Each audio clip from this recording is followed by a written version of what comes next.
Welcome back to my channel. আমার আরেকটা নতুন ব্লগে তোমাদের সকলকে জানাই অনেক অনেক স্বাগত আর মহালয়ার প্রীতি শুভেচ্ছা সবাইকে জানাচ্ছি। তো আশা করি তোমরা সবাই খুব ভালো আছো আর আমিও ভালোই আছি। বেশ একটু সাজুগুজু করেছি, দেখে নাও চট করে।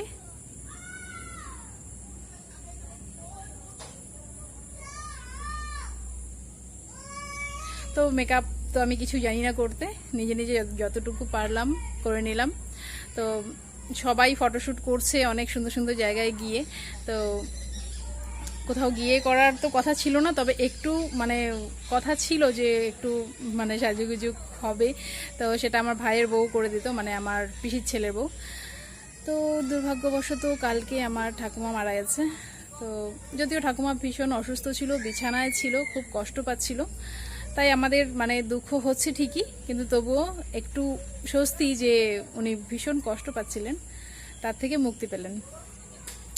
তো তাই মানে ও করে দিতে পারলো না, তো তাই আমি যতটুকু পারলাম করলাম। একটা ইচ্ছে ছিল যে আমিও একটু সবাই মানে সাজুগুজু করছে, তা আমিও একটু করব। তো আমি যতটুকু পারলাম করলাম।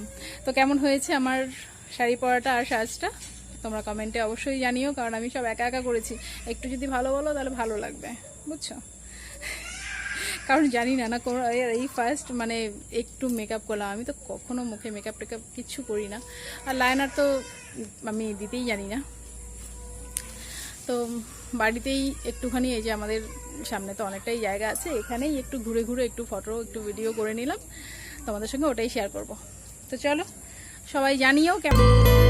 তো আজকে মহালয়া, সবাইকে মহালয়ার অনেক অনেক শুভেচ্ছা। সবার আজকের দিনটা সবার খুব ভালো কাটুক। মা আসছে, সবার জীবনে যেন মানে যে সব দুর্ভোগ যাচ্ছে আমাদের সবার জীবনে, তো সেগুলো যেন সব কেটে যায়, সব বাধা বিঘ্ন দূর করে সবার শারদীয়া উৎসব খুব খুব ভালো কাটুক, এটাই মানে ভগবানের কাছে এটাই প্রার্থনা। তো তোমরা সবাই ভালো থেকো, সুস্থ থেকো, আর পুজো খুব ভালো করে কাটাও। চলো আজকের জন্য এই অবধি, টাটা। আবার নতুন কোনো ব্লগে তোমাদের সঙ্গে দেখা হচ্ছে।